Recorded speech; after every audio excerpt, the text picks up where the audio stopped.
우리가 신앙생활을 하면서 겪게 되는 가장 큰 내적 갈등 중에 하나가 우리가 하나님 나라의 백성이지만서도 또한 이 땅에 발을 붙이고 살아가야 하는 그 간극에서 오는 괴리감이 아닌가 생각을 해봅니다.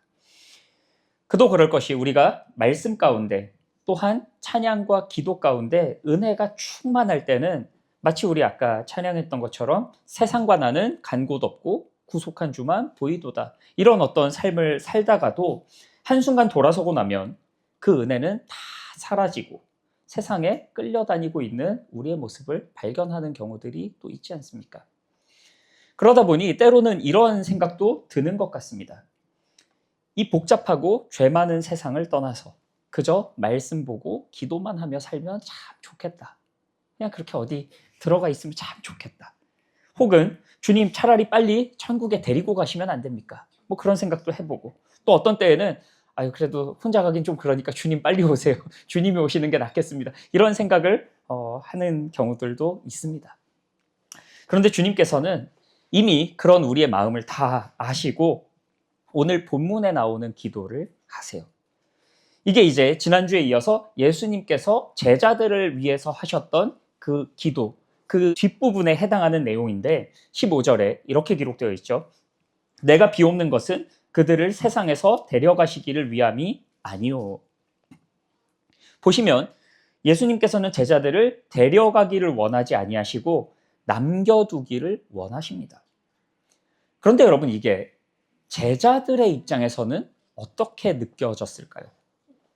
여기에 대한 제자들의 심경을 과거 베드로와 예수님이 나누었던 그 대화를 통해서 좀 엿볼 수 있는데 우리 같이 요한복음 13장 36절과 37절을 한번 찾아보시겠습니다. 요한복음 13장 36절, 37절입니다. 함께 읽습니다. 시몬 베드로가 이르되 주여 어디로 가시나이까? 예수께서 대답하시되 내가 가는 곳에 내가 지금은 따라올 수 없으나 후에는 따라오리라. 베드로가 이르되 주여 내가 지금은 어찌하여 따라갈 수 없나이까? 주를 위하여 내 목숨을 버리겠나이다. 아멘. 이걸 두고 어쩌면 이건 베드로의 지극히 개인적인 생각이지 않느냐라고 여기실 수도 있는데 사실 그렇지만도 않습니다. 이미 그전에도 예수님께서 죽은 나사로를 살리기 위해서 베다니로 가시는 장면이 성경에 기록되어 있죠. 이게 요한복음 11장에 나오는 이야기인데 이게 사실은 예수님과 그 제자들의 입장에서는 굉장히 위험한 일이었어요. 왜 그런가 하면 그 직전에 어떤 사건이 나오는가 했을 때 예루살렘에서 사람들이 예수님을 돌로 쳐서 죽이려고 합니다. 그러니까 예수님께서 그 사람들을 피해서 요단을 건너서 가 계셨던 건데 나사로로 인해서 어쩔 수 없이 다시 그 강을 건너서 베다니로 오시는 거예요. 그런데 베다니가 어떤 지역인가 하면 예루살렘과 굉장히 지근거리에 있는 곳이기 때문에 그 예루살렘에 있던 폭도들이 언제든지 다시 그곳으로 들어와서 예수님을 해할 수도 있는 그곳으로 예수님이 다시 가시는 겁니다. 이 상황에서 도마가 다른 제자들에게 이렇게 이야기하죠. 우리도 주와 함께 죽으러 가자. 그러니 여러분 이 제자들이 결국에는 뭐 예수님을 다 부인하고 뿔뿔이 흩어지기는 했습니다만 그럼에도 불구하고 적어도 지금 이 순간 제자들의 마음은 어떠합니까? 설령 주님이 죽으러 가신다 할지라도 우리가 거기에 따라가겠습니다 라고 하는 마음이 제자들에게 있는 거예요. 주님은 갈 길 가시고 우린 여기 있겠습니다. 이러지 않았다고요. 그런데 주님께서는 그런 제자들을 함께 데리고 가시기를 구하는 것이 아니라 이 세상에 남겨두기를 구하세요. 여러분 주님의 이 남겨두심이 단지 내가 가야 하는 이 십자가의 길은 너무 험하고 위험하니까 너희는 이곳에 안전하게 남아있거라 라는 의미일까요? 그렇지 않습니다. 오히려 주님이 떠나신 그 시점에 남겨진 제자들이 살아내야 할 삶은 더 험하고 더 고통스럽고 더 냉혹한 현실일 수 있습니다. 주님이라고 해서 왜 그걸 모르셨겠습니까? 다 아시죠? 다 아시기 때문에 이런 기도를 하고 계신 것 아닙니까? 그러면서도 주님께서는 제자들을 그들의 삶의 자리에서 빼내시는 것이 아니라 남겨두세요. 이것은 오늘날 우리의 삶도 동일합니다. 하나님께서는 지금 당장이라도 우리를 이 세상에서 건져내시고 또한 슬픔도, 눈물도, 고통도, 괴로움도 없는 그 나라 가운데 거하도록 하실 수 있는 능력도 있고 권세도 있으신 분인데, 그럼에도 불구하고 오늘 우리를 이 땅 가운데 살아가도록 남겨두십니다. 때로 우리는 우리를 남겨두시는 그 이유가 무엇인지 모르고 살기도 합니다. 그렇기 때문에 그걸 알지 못하니까 더 괴로워하는 순간들도 있죠. 그러나 분명한 것은 하나님께서 실수로 우리를 이곳에 떨어뜨려 놓으신 것이 아니라는 사실입니다. 태초부터 계획하셨던 하나님의 완벽한 섭리와 그 목적에 따라서 오늘이라고 하는 시간 속에 또한 우리를 내가 있는 이곳에 있게 하신 것이고, 그래서 우리는 이 자리를 사명의 자리라고 부르는 거예요. 여러분, 이 사명이라는 말에 대해서도 오해하시면 안 되는 것이, 우리는 사명이라는 말을 들으면 자꾸만 무언가를 해야 된다고 생각해요. 교회에서 봉사하고 전도도 해야 되고 단기 선교도 다녀와야 되고 이런 것들을 사명이라고 생각하곤 하는데, 물론 이런 일들이 나쁘다는 이야기가 아닙니다. 다 귀한 일들이죠. 그러나 이것들을 했다고 해서 그 자체가 나의 사명을 감당하는 삶은 아니라는 거예요. 그것이라고 이해할 수 없다는 것이죠. 종교개혁자였던 존 칼빈은 직업 소명설을 주장하는데 그 골자가 이런 겁니다. 많은 사람들이 성직이라고 하는 이야기를 들으면 목사나 수도사 같은 소위 종교인들을 떠올리는 경우가 많아요. 그런데 사실 이 땅에 살아가는 모든 성도들의 직업이 하나님이 그에게 맡기신 소명이자 성직이라는 것이 그 직업 소명설의 골자입니다. 그러니 그 일이 죄 짓는 일만 아니라고 한다면 단순히 먹고 살기 위해서 어쩔 수 없이 하는 일이 아니라 그 자체가 내게 주신 사명이고, 그 일에 최선을 다하고 마음을 담는 것이 곧 사명자로서 사는 삶이 되는 것이지요. 그런데 여러분, 이 이야기도 이미 성경에 다 기록되어 있는 이야기입니다. 세례 요한이 요단강에서 세례를 베풀면서 사람들에게 회개에 합당한 열매를 맺으라고 이야기하죠. 그러자 사람들이 도대체 어떻게 하면 되겠느냐라고 묻고, 여기에 대해서 요한이 이렇게 답합니다. 우리 같이 성경 한번 보실까요? 누가복음 3장 12절부터 14절까지의 말씀입니다. 함께 읽습니다. 세리들도 세례를 받고자 하여 와서 이르되, 선생이여 우리는 무엇을 하리이까 하매 이르되 부과된 것 외에는 거두지 말라 하고, 군인들도 물어 이르되 우리는 무엇을 하리이까 하매 이르되 사람에게서 강탈하지 말며 거짓으로 고발하지 말고 받는 급료를 족한 줄로 알라 하니. 아멘. 여러분, 이걸 한마디로 하면 무슨 이야기입니까? 당연한 것, 가장 기본적인 것, 마땅히 해야 할 것을 하라는 겁니다. 그럼 이걸 우리 삶으로 한번 가지고 와볼까요? 예를 들면 피자집 사장은 피자 한 판을 만들어도 세상에서 가장 맛있는 피자를 만들겠다는 생각으로 메뉴 개발하고 좋은 재료 쓰고, 그러면서 적당히 이윤도 남기고 직원들에게 함부로 하지 않고, 그게 피자 가게의 본질 아닙니까? 그러면 그게 곧 그 사람의 사명이지, 그런 기본적인 것들을 소홀히 하면서 무슨 피자 박스에다가 성경 구절 박아놓고 이런 게 중요한 게 아니라는 겁니다.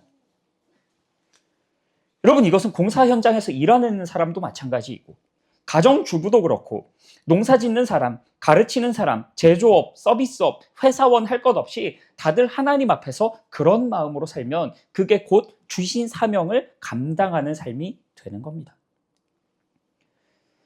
여기에 대해서 아니 그건 그냥 사는 거지, 그게 뭐 거창하게 사명이냐라고 생각하실 수 있는데, 여러분 그 말이 맞아요. 우리의 사명이라고 뭐 대단한 게 아닙니다. 그냥 사는 거예요. 그저 내가 처한 모든 상황 가운데 나의 최선의 것들로 하나님께 답하며 사는 것. 그런데 왜 그렇게 사느냐? 이게 중요하죠.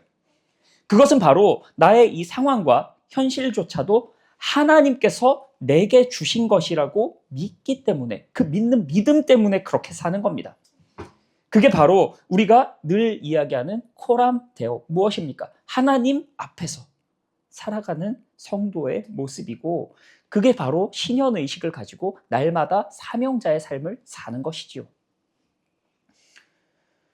고린도전서 7장 17절은 우리에게 이렇게 말씀하고 계십니다. 오직 주께서 각 사람에게 나눠주신 대로 하나님이 각 사람을 부르신 그대로 행하라. 아멘. 바로 이 말씀 앞에 순종하며 그저 하루하루 사는 것이 우리의 사명이자 모든 것이고, 주님께서는 바로 그 자리에 우리를 남겨두세요. 왜 남겨두시는지 그 이유는 때로는 알 때도 있고 모를 때도 있습니다. 그러나 내가 알든 모르든 이해가 되든 안 되든 그저 하나님께서 내게 맡겨주셨다고 하는 그 사실 하나만으로 그것이 나의 모든 이유가 되고 전부가 되어서 사실 수 있기를 주님의 이름으로 축원합니다. 다시 본문으로 돌아와서 보면 주님이 이렇게 말씀하시죠. 16절입니다. 내가 세상에 속하지 아니함 같이 그들도 세상에 속하지 아니하였사옵나이다. 자, 보시면 예수님과 그분의 제자들은 이 세상에 속했다고 하십니까? 속하지 않았다고 하십니까? 맞아요. 속하지 않았다고 하세요. 그런데 문제는 이토록 속하지 않은 상태로 이 땅 위에 발붙이고 살아야 하기 때문에 이도 아니고 저도 아닌 어정쩡한 이방인의 상태로 살 수밖에 없다는 겁니다. 그러니 예수 믿는다고 하는 우리들이 이 땅에 사는 게 이토록 고달픈 일인 것이죠. 차라리 이 세상 가운데 적당히 눌러 앉아서 세상의 영주권도 따고 시민권도 따고 그러면서 이 세상의 시스템과 제도권 안에 들어가 살면 편할 텐데, 그게 아니기 때문에 일평생을 살아도 그 안에 들어가지 못하고 겉돌다가 끝나는 것이 바로 이 땅에서의 성도의 삶입니다.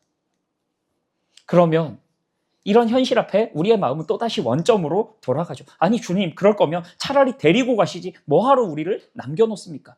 또 다시 그 마음으로 돌아가서 계속 그 안에서 뱅글뱅글 도는 거예요. 그런데 여러분, 왜 이런 문제가 생길까요? 그것은 우리가 하나님의 나라에 대해서 잘못된 이분법적 사고를 가지고 있기 때문에 그렇습니다. 마치 이 땅은 악하고 하나님의 나라, 우리가 그토록 꿈에 그리는 천국은 선한 것이니까 빨리 이 속세를 떠나서 천국으로 넘어가기만 하면 고생 끝 행복 시작이라는 잘못된 전제를 가지고 있으니까 자꾸 어떻게든 여기를 빨리 벗어나야 그게 구원이고 해방이 되는 것이죠. 그런데 여러분, 하나님의 나라라는 것이 고작 그 정도의 수준의 이야기를 하고 있는 걸까요? 가령 우리나라 전쟁 나면 미국으로 도망가면 된다고 이야기하는 사람들처럼 고작 그 정도의 사고를 가지고 사는 것이 하나님의 나라를 대하는 우리의 태도로서 맞습니까? 만일 그렇다고 한다면 그게 기껏해야 피난이고 망명이지 어떻게 구원이라고 할 수 있겠습니까? 왜 예수님은 그분의 제자들을 다 데리고 다 함께 손잡고 하늘나라로 가시는 것이 아니라 주님이 가장 아끼고 사랑하시는 그 제자들을 이 땅 위에 남겨두시는 걸까요? 그것은 진정한 하나님의 나라는 바로 이 땅 위에도 임하고 완성되어야 하기 때문에 그렇습니다. 여러분, 하나님의 나라는 이 세상은 이미 망가졌으니까 미련 없이 버려버리고 포기하는 것이 아니라 그 망가진 세상을 회복시키사 그 위에 하나님이 이루실 새 하늘과 새 땅이 임하고 그분의 통치와 임재와 다스림이 충만케 되는 것, 그게 진정한 하나님의 나라입니다. 그래서 주님이 그분의 제자들에게 너희는 이렇게 기도하라 라고 가르쳐 주시면서 무엇이라고 말씀하십니까? 뜻이 하늘에서 이루어진 것 같이 땅에서도 이루어지이다. 아멘. 아멘. 여러분, 그것이 참 하나님의 나라입니다. 왜 하나님의 나라를 이 땅을 피해서 도망가야만 만날 수 있다고 생각하십니까? 오늘 내 삶 가운데 하나님께서 임하시고 통치하시고 다스리시고 역사하시는 그 모든 자리, 그 모든 시간이 하나님의 나라입니다. 그러니 우리는 이 세상에 살면서도 하나님 나라의 백성으로서 우리가 아까 이야기했던 것처럼 그냥 사는 겁니다. 그게 사명이고 소명이에요. 거룩이라는 개념도 마찬가지입니다. 신앙생활을 오래 하신 분들은 거룩이 무엇이냐는 질문 앞에서 구별됨이라고 하는 정의를 아마 한 번쯤은 들어보셨을 것 같습니다. 맞아요. 구별됨이 맞습니다. 그런데 그 구별됨이라는 것도 세상과 동떨어져 있는 것을 구별되었다고 이야기하지 않아요. 예를 들면 우리가 진주들 속에 진주가 있다고 해서 그걸 구별됐다고 이야기하지 않잖아요. 진주가 구별되려면 진흙 속에 있어야 진주로서 구별되는 겁니다. 그게 바로 거룩이에요. 문제는 아무리 아름다운 진주라도 진흙 속에 살면 사방에 진흙이 묻습니다. 우리도 그토록 미워하는 죄를 온몸에 묻히며 살 때가 얼마나 많이 있습니까? 그러나 그 속에서도 비록 진흙을 뒤집어 썼을지언정 나는 진흙이 아니고 진주라고 하는 정체성을 붙들고 오늘도 진주로서 그냥 사는 거예요. 그러다 보면 내가 알든 모르든 날마다 그 보혈로서 우리에게 묻어있는 진흙들을 씻어주셨던 예수님을 발견하게 되는 순간들이 옵니다. 물론 우리의 약발은 오래 못 가요. 그 하염없는 은혜에 젖어서 마치 3층 천에 올라갔다가도 금세 다시 진흙탕에 뒹굴면서 주님 저 왜 빨리 안 데리고 가세요 난리칩니다. 그러나 내가 알든 모르든 주님은 오늘도 또다시 그 보혈로 우리를 씻어주고 계십니다.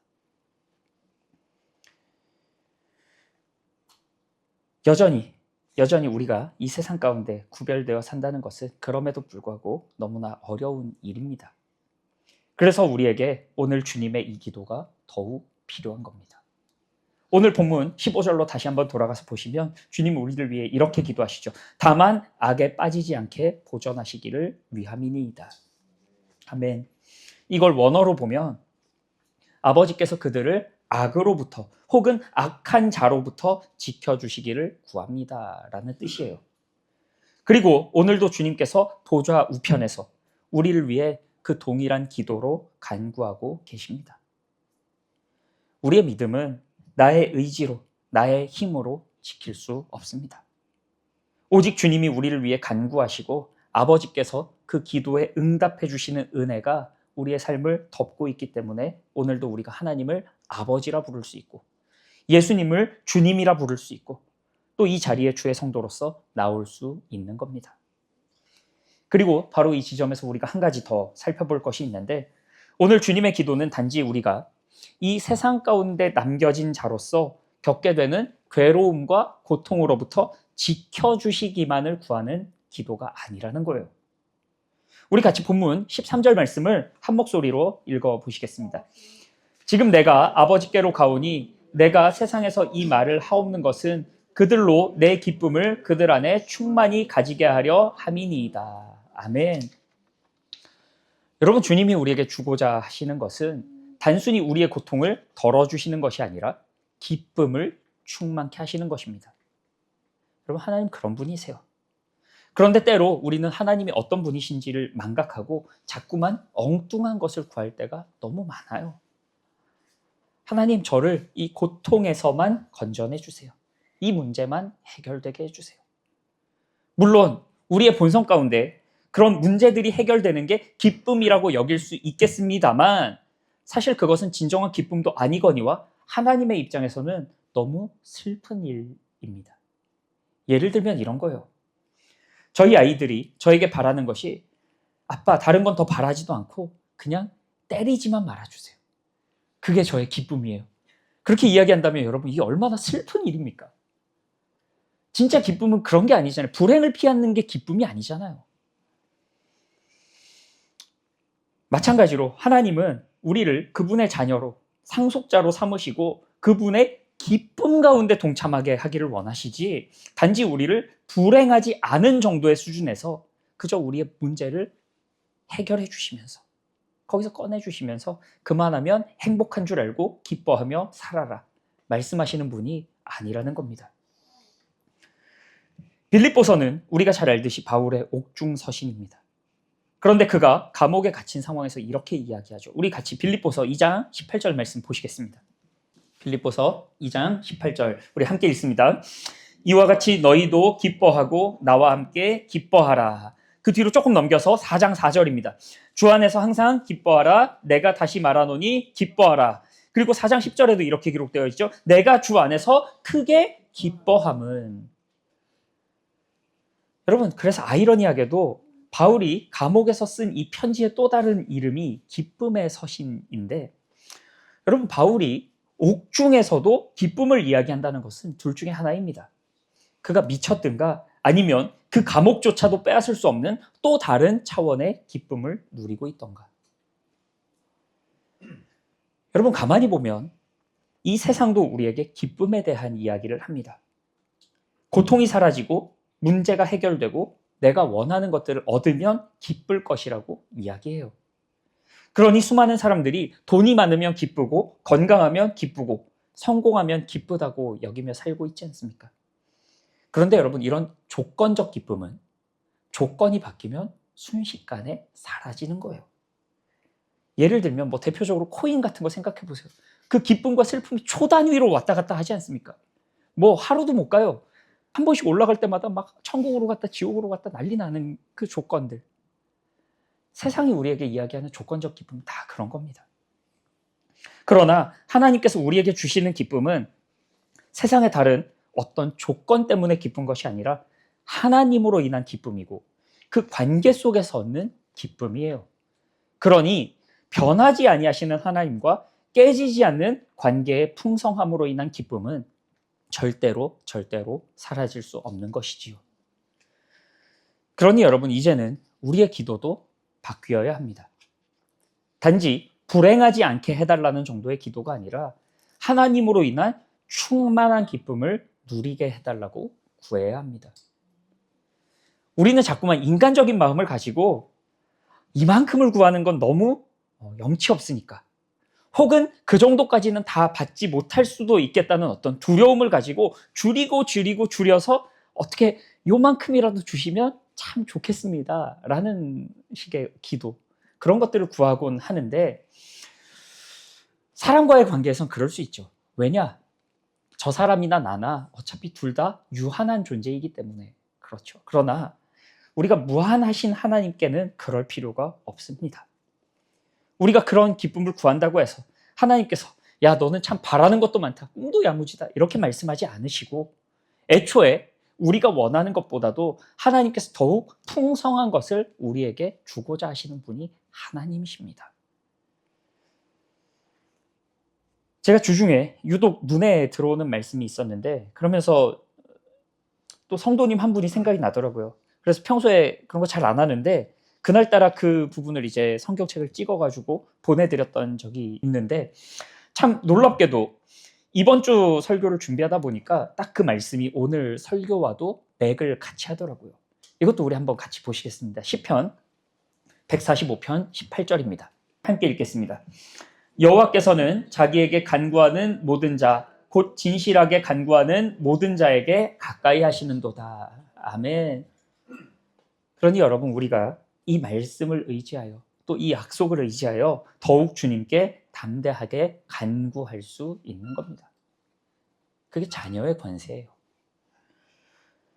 사랑하는 성도 여러분, 결국 주님이 이 기도를 통해 우리에게 주시는 메시지가 무엇입니까? 주께서 우리를 이 세상에 남겨두시되 그냥 남겨두시는 것이 아니라 악으로부터 지켜주시고 그 기쁨을 충만케 하시는 가운데 남겨두신다는 겁니다. 그러니 우리가 남겨져 있는 것은 주님이 우리를 잊으신 것도 아니고 버려두신 것도 아닙니다. 도리어 이 땅 위에 하나님의 나라를 완성하고 이루시는 그 놀라운 역사 가운데 우리를 동참하게 하시는 복된 초청이에요. 그리고 그 속에서 우리의 삶은 어떠해야 합니까? 그저 내게 주신 이 하루 가운데 나의 최선의 삶으로 주께 답하며 사는 것. 그냥 사는 것. 그게 전부입니다. 그렇게 살다 보면 그 조각조각이 모여서 어느덧 하나님의 백성된 우리 존재를 형성하고 또 그것들이 모여서 하나님 나라의 한 걸음이 되는 겁니다.